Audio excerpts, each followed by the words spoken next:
Quizás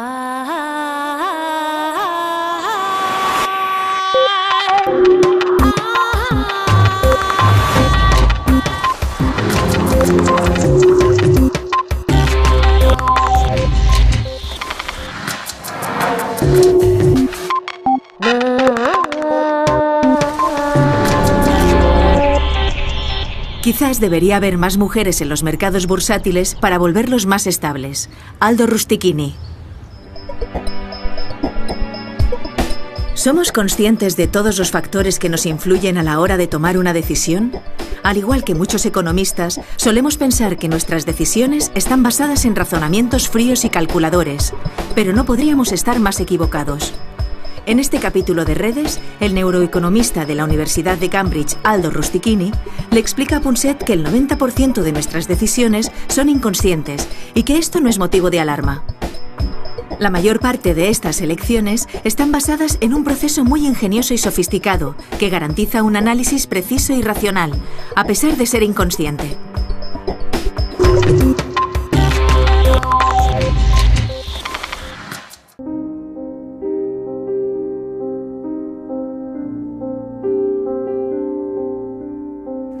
Estamos en la antigua casa de Miguel de Unamuno, nada menos que Miguel de Unamuno, en Salamanca.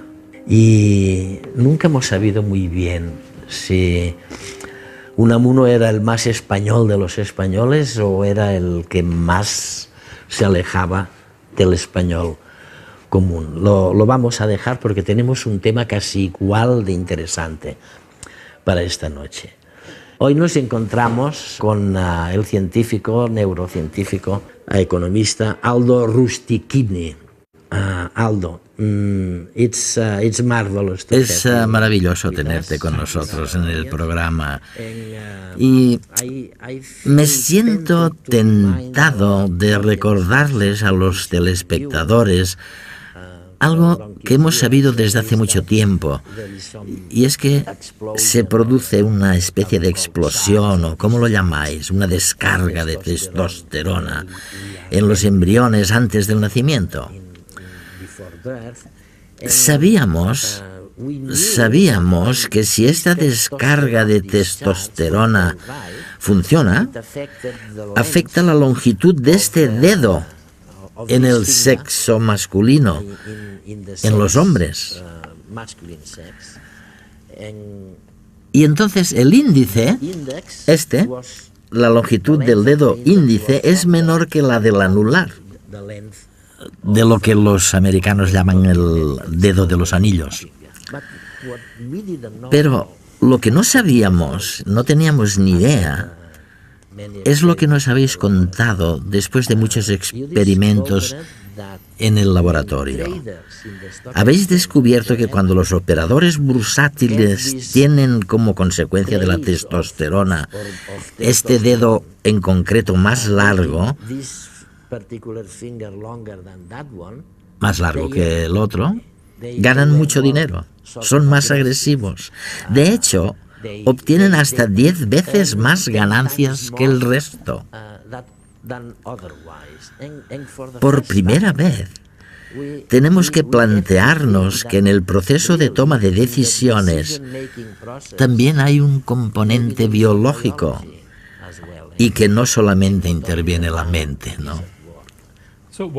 Este descubrimiento surgió tras un estudio que realizamos con John Coates y otros expertos de la Universidad de Cambridge con operadores bursátiles de la City de Londres.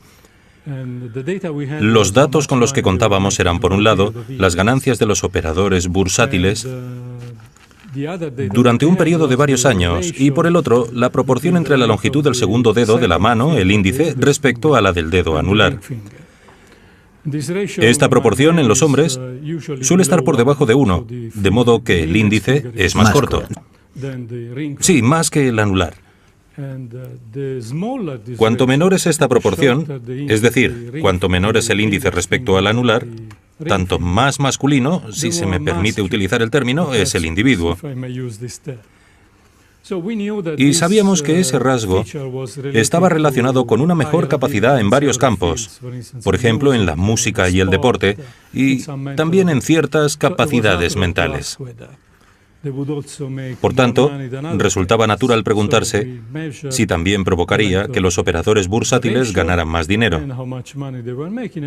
Medimos tanto esta proporción como los beneficios de los operadores y descubrimos que efectivamente los que tenían una proporción menor estaban ganando 10 veces más que los que tenían una proporción mayor, más parecida a la de las mujeres. Y la pregunta era, ¿qué significa? De hecho, tiene que ver con lo que algunos denominan exuberancia irracional.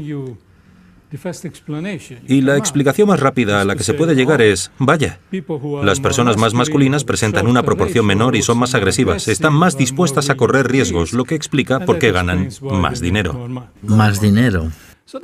De hecho, la deducción rápida es cierta, porque estamos hablando de personas con más agallas.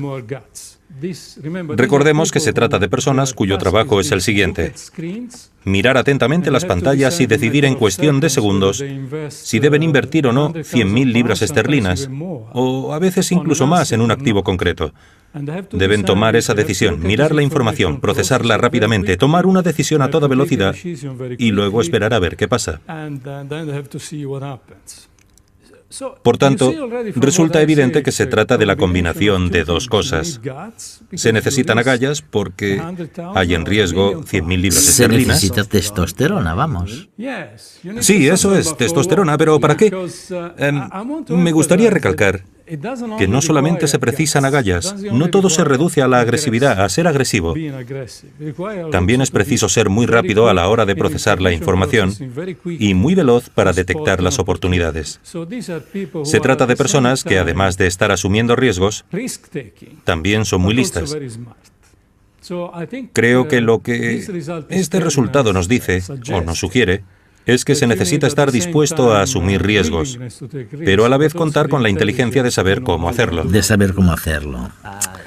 Es curioso, porque otra cosa que demostraría lo que dices es esta paradoja de tener atletas y músicos que también responden a lo mismo. Si tienen éxito como músicos y como atletas, no puede ser solamente por la testosterona, ¿no? Digo yo. ¿O sí? Depende. Todavía no entendemos muy bien lo que hace la testosterona. Sabemos que probablemente haga que uno esté más dispuesto a correr riesgos, pero el caso es que todavía no entendemos muy bien cómo incide en otras facultades, en especial en la inteligencia. Teniendo en cuenta que repercute, por ejemplo, en el rendimiento musical, debe hacer algo más que aumentar la disposición a correr riesgos. Imagina que te ofrecen dos productos alimenticios idénticos. La única diferencia es que en un envoltorio se avisa de que el producto contiene un 1% de grasa. En el otro se informa de que es 99% libre de grasa. ¿Cuál preferirás? En realidad, los dos son iguales, solo que el porcentaje de grasa se ha expresado de forma distinta. Sin embargo, la mayoría de nosotros preferiremos el segundo. ¿Por qué? Porque el lenguaje utilizado en que se resalta la palabra libre y el 99% nos hace creer que este producto tiene menos grasa que el otro. La manera en que se nos plantea una determinada situación puede tener un efecto en cómo elegimos. A esto, en psicología, se le llama efecto marco. Por sorprendente que pueda resultar, lo cierto es que la capacidad para dejarnos engañar por estos trucos está muy relacionada con nuestra biología. Un equipo de investigadores ofreció a los participantes de un experimento 50 euros a cada uno. Los voluntarios debían decidir si querían apostarlos a un juego de azar. A algunos de ellos se les decía: puedes apostar o no. Si no apuestas, perderás 30 euros. Para otros, el enunciado era diferente. Si no apuestas, ganarás 20 euros. Es evidente que ambas afirmaciones se corresponden con una misma realidad. Teniendo en la mano 50 euros, lo mismo da perder 30 que quedarte con 20. El resultado es idéntico. Sin embargo, utilizar el verbo perder o el verbo ganar puede modificar la decisión de apostar o no. Ante la perspectiva de perder 30 euros, ciertos participantes preferían apostar, mientras que cuando la opción era presentada como ganar 20 euros, se decantaban por quedarse con ese dinero seguro. Otros, en cambio, no se veían influenciados por el tipo de enunciado. Independientemente de las palabras, apostaban o no según creían conveniente. Los investigadores detectaron que algunas personas son más susceptibles que otras al efecto Marco. ¿Existe alguna causa fisiológica que explique esta predisposición? Los científicos hicieron un análisis genético de los jugadores y descubrieron que aquellos cuyo comportamiento dependía más de este efecto poseían en su ADN una variante de un gen relacionado con el transporte de serotonina. Pero, ¿qué es la serotonina? ¿Y qué tiene que ver con todo esto? La serotonina es una sustancia que segregan las células nerviosas, una especie de aceite lubricante en el cerebro, especialmente en la amígdala, que facilita las conexiones neuronales. La amígdala es un área muy primitiva, relacionada con la gestión de las emociones. En los jugadores más sensibles al efecto Marco, la variante del gen producía, a través de la serotonina, una mayor activación de la amígdala en el momento de elegir si apostar o no. Es decir, hacía que la respuesta fuese más visceral, más basada en las emociones, menos racional. En general, podemos concluir que, al igual que uno tiene los ojos azules porque posee un gen que lo predispone, parece ser que uno puede tener una amígdala más activa por el mismo motivo, por lo que dicta su genética. Esta característica sería algo negativo para un broker, puesto que si se dedicara a tomar decisiones rápidas relacionadas con el dinero, sería una presa fácil para caer en trampas a la hora de elegir cuándo comprar, vender o abstenerse de hacer una transacción. Es curioso porque estamos bordeando realmente una ciencia nueva. Es decir, tal vez pensábamos que las personas ganaban dinero por la teoría del Homo economicus, ese ideal del hombre económico para el que lo único importante era el racionalismo, saber mantenerse frío, calculador. Pero ahora nos dices que si realmente intentamos saber cómo irá la economía utilizando este esquema, estamos perdidos, porque hay otros factores que son igualmente importantes. Ahora vemos que todo ello interfiere con nuestro concepto de la economía y de la toma de decisiones. Oye, es muy importante. Sí. De hecho, está surgiendo una nueva ciencia llamada neuroeconomía, cuyo objetivo es combinar las herramientas y conceptos de la neurociencia y de la economía para lograr una visión más completa a la hora de estudiar el hombre económico. Ahora comprendemos mejor cómo se toman decisiones en el cerebro y cómo se incorporan las emociones al proceso de decisión. ¿Podemos imaginar un día o una situación en la que, analizando esto y otros hechos biológicos, podamos decir que la crisis que sufrimos se debe a que las personas, los operadores bursátiles, actuaron de una manera biológica, sin pensar en la inteligencia que comentábamos? Hay muchas cosas que podemos aprender de esto. Por ejemplo, una conclusión a la que han llegado algunos, y la saco a colación porque tal vez resulte interesante debatirla, es que las personas con una proporción más masculina están más dispuestas a correr riesgos. Sí, pero quizá justamente esa sea la causa de la crisis en la que estamos inmersos.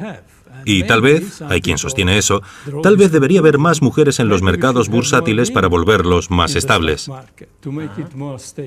Es una posibilidad. Podemos decir que si queremos un mercado financiero más estable, podemos incluir a más mujeres, a menos personas que se arriesguen, y conseguir así mercados financieros más estables. Es una idea que merece la pena debatir. Al principio yo mismo trabajé como economista y solía considerar la economía como una ciencia deductiva. No sabíamos demasiadas cosas sobre la manera en la que se tomaban las decisiones. Pero ahora estáis abriendo el camino para que la economía no solamente sea deductiva, sino también inductiva. ¿Tendremos más información para recopilar y juzgar? ¿No? Sí, la economía ahora es una disciplina mucho más experimental que antes. Formulamos hipótesis, pero luego las ponemos a prueba para comprobar su validez. Creo que ahí radica la novedad de los últimos 20 años, especialmente con la neuroeconomía de los últimos 10 años. Es verdad. Me siento orgulloso de ser economista.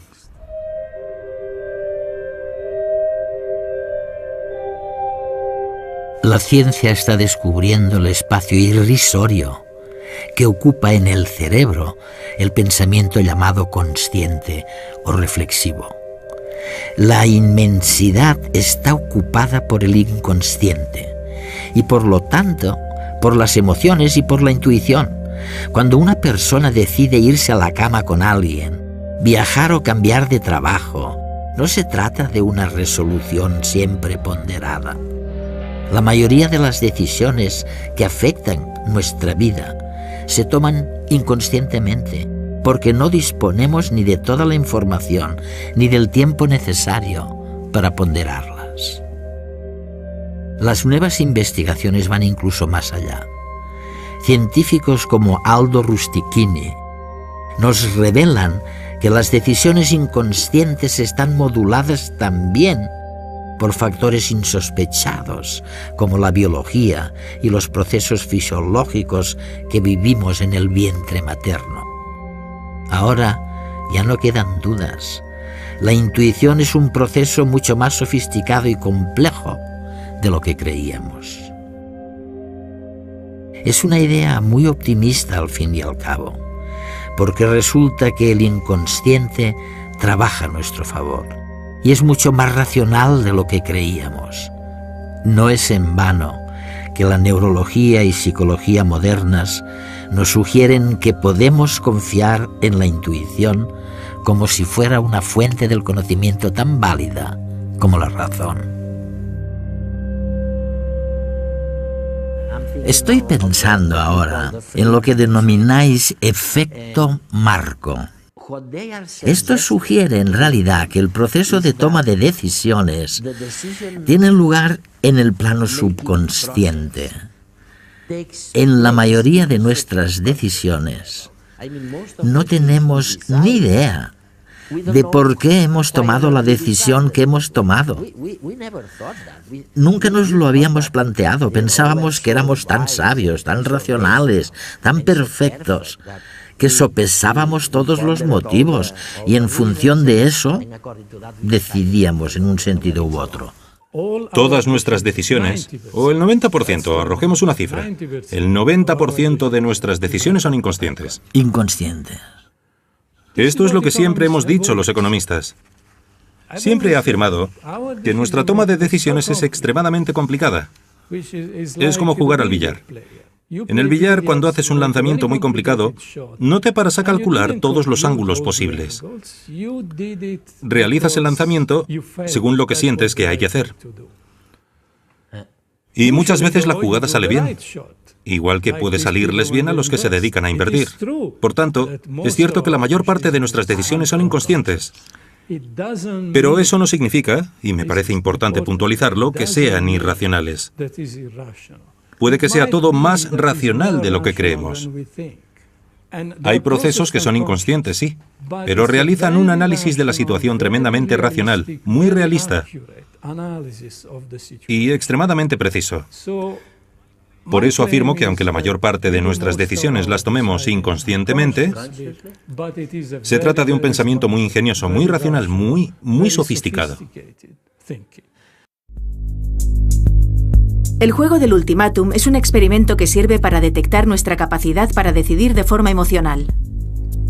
Lo juegan 2 jugadores. El experimentador les ofrece 100 euros para que los compartan.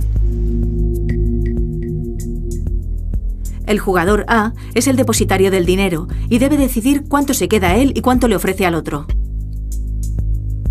Solo se puede hacer una única propuesta. No hay más negociación posible. Por su parte, el que no recibe el dinero, al que llamaremos jugador B, debe decidir si acepta o no el ofrecimiento. Si acepta, se reparten el dinero y todos contentos. Si no acepta, los 2 pierden y nadie recibe ni 1 euro. ¿Cómo se hará el reparto? Eso depende de cada cual. Durante décadas se ha jugado en distintos países y se han visto conductas de todo tipo. Hay distintas opciones. Algunos, ante la posibilidad de decidir cuánto reparten, son altruistas y ceden la mitad, es decir, 50 euros al otro jugador. En ese caso, suele haber acuerdo fácilmente y se resuelve el juego de forma beneficiosa para ambos.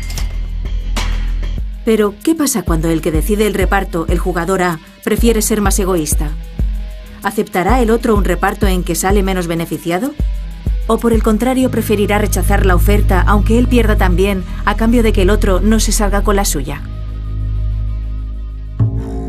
Según la teoría económica estándar, independientemente de lo que el jugador A le ofrezca al jugador B, este debería aceptar siempre, puesto que, sea lo que sea, siempre será más que nada, que es lo que tiene al inicio del juego. Sin embargo, años de experimentos muestran que los humanos no somos así. La inmensa mayoría de jugadores B prefieren castigar a su oponente cuando éste les ofrece una cifra por debajo de los 20 o 30 euros. Es decir, que la avaricia, a partir de este punto, es castigada de forma sistemática. ¿Por qué preferimos quedarnos sin nada antes que aceptar una cifra pequeña? Ante un acuerdo que consideramos injusto, ante un abuso de poder, nuestra indignación crece y clamamos venganza. A pesar de perderlo todo, preferimos la justicia a un beneficio humillante. Lo que ocurre a nivel cerebral es que dos tipos de razonamiento se enfrentan en esta situación. Por un lado, nuestra parte más racional y lógica, en el córtex prefrontal, nos anima a aceptar cualquier propuesta económica en la que haya una ganancia, por baja que sea. Por el otro, el cerebro más primitivo y emocional nos hace sentir enfadados y deseosos de restablecer lo que consideramos justo. Esta parte gana la primera, haciendo que nuestra decisión sea, finalmente, emocional. De hecho, podemos concluir que el sentido de injusticia es algo innato en nosotros, con un origen biológico que puede ser incluso localizado dentro del cerebro. Se produce una alta actividad en el núcleo estriado dorsal, parte del cerebro asociada con el castigo y la recompensa, y en la ínsula, donde se genera la sensación de aversión. Pero generalmente no suele haber jugadores que ofrezcan cifras demasiado pequeñas. En la práctica, en la mayoría de los casos el jugador A propone un reparto equitativo e incluso, espontáneamente, ofrece una cantidad superior a la que se reserva.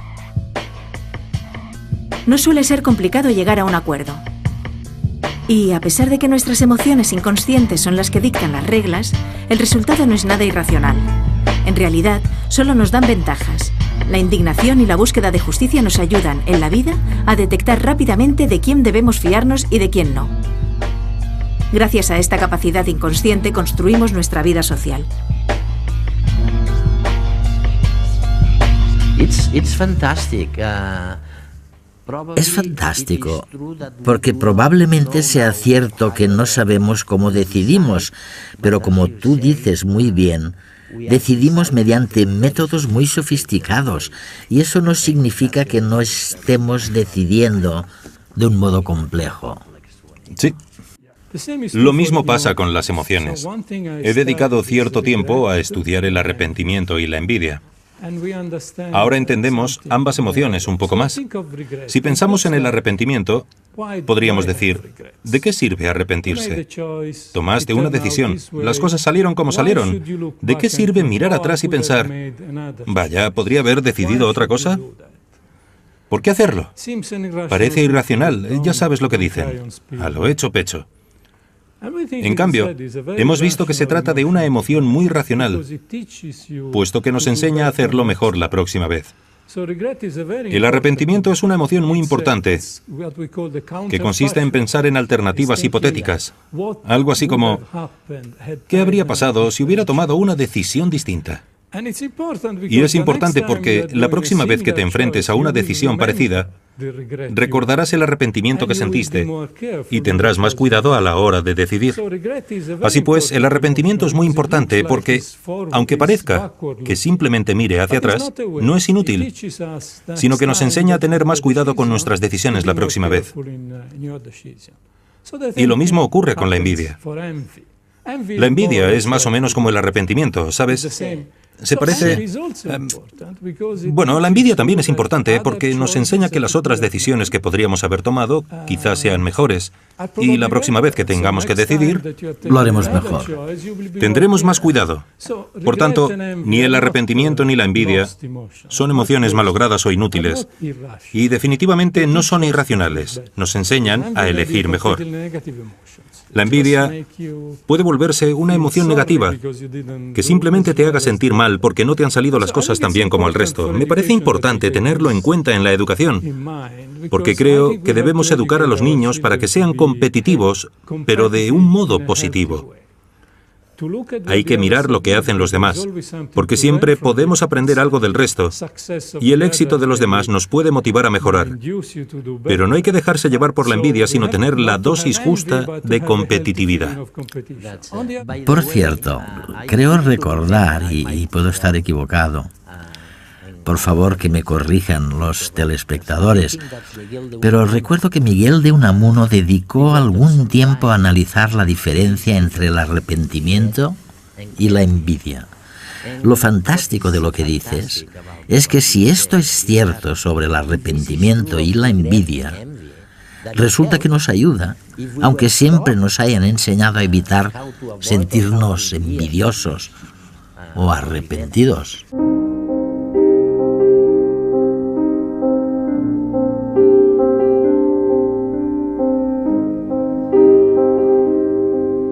Muchos procesos inconscientes realizan un análisis de la situación tremendamente racional. Aldo Rustichini.